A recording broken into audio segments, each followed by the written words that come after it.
Hi, I'm Breanna Romer. I'm a senior in high school currently. I am 17 years old, and I just wanted to share my story about my time with Bell's palsy. Normally this happens to 40s or 60-year-olds, and I was 16 when I was diagnosed. After one night of hanging out with my friends, I came home and I realized I couldn't close my eyes to sleep. Well, one of my eyes, specifically my right side. I had like a tingling sensation on the right side of my face. I just kept researching like why my eye would not close, and everything that came screaming back at me was Bell's palsy. Once I woke up the next morning, I had almost every symptom. My right eye would not close. My smile was completely drooping. When I would smile, it would go like that. I couldn't raise my eyebrows. I couldn't show any emotion.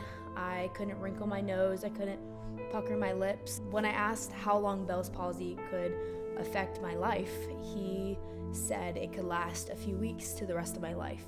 And since I was already a rare case, I just automatically assumed that Bell's palsy would take over my life and my face for the rest of my life. So this kind of really struck me. I was a 16-year-old girl, and in the summer, it kind of stops and just completely takes away your confidence when you know you're not the same how you used to be. But I really learned that looks do not define you. You just really need to keep that into perspective, that looks are not everything. It's really what in the inside that matters. No matter how hard people drill that you need to be perfect and beautiful, you really don't. You just need to stay true to yourself throughout the whole thing.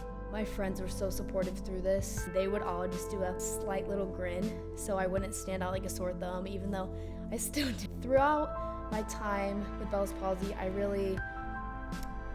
I didn't let it stop me how I thought I would, like how it was the first week. I just grew more comfortable, more confident with it. I just didn't care. In my brain, I just kind of made myself think, well, why am I making the worst out of this situation? Like, this could happen to anyone, but it obviously happened to me for a reason. And so I needed to put my best foot forward and do as much as I could and teach people lessons. Like, I babysat throughout that whole summer, and I just kind of gave lessons to all those kids and all the neighborhood kids who would all see me. They knew that they couldn't judge me by my face. They knew I was the same exact person, so that kind of helped them and also helped my friends and my family. Everyone learned new things about Bell's palsy and just people with different diseases in general. I actually asked my mom if she would post something about my Bell's palsy on Facebook, just to kind of make everyone aware so I wouldn't have to explain the story over and over about like what happened to me. And the comments were hundreds and hundreds of just really inspirational comments. And there was also a lot of stories from other people that have had Bell's palsy. I never really knew how many people have had it. Then when I really opened myself up about it, it happens to every 1 in 60 people. So after week 3 is when I really started to notice the difference. It wasn't really like any improvement, but I could feel pain. But that pain was really a happy time for me almost, because that meant my nerves were coming back to that side of my face. It was just kind of the awakening. That really excited me. There had been a standstill for so long, and I just didn't know how long that would last without absolutely any difference.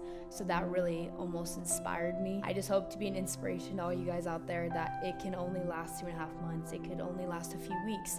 You just never know. You just have to pray, be positive, always have high energy, high spirits. Don't let it get to you, because I let it get to me for the first week and it was horrible. I should have kept my head high, and that's what I'm trying to inspire everyone else to do. Probably 3 weeks before the time I was fully recovered, and my teeth, I could finally see my teeth when I smiled, and I don't think I've ever taken so many pictures of myself than that day.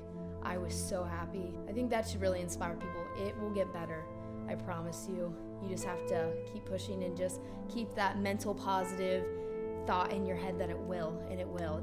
The mindset is so important. You just need to pray, keep your faith very strong like I did, and I just thought the power of prayer really helped me through this, especially because I felt like I wasn't alone. And also researching, like obviously anyone who's watching this video now is, just learning different things, different people's stories can really help. I know some of the stories might be sad if they lasted longer, but I hope mine can be kind of the inspirational side of it. So as I sit here now, I am 1 year fully recovered from Bell's palsy, and I just wanted to kind of be that inspiration to show people that it can get better. You just got to keep your head up, be true to yourself, and life will go on no matter what.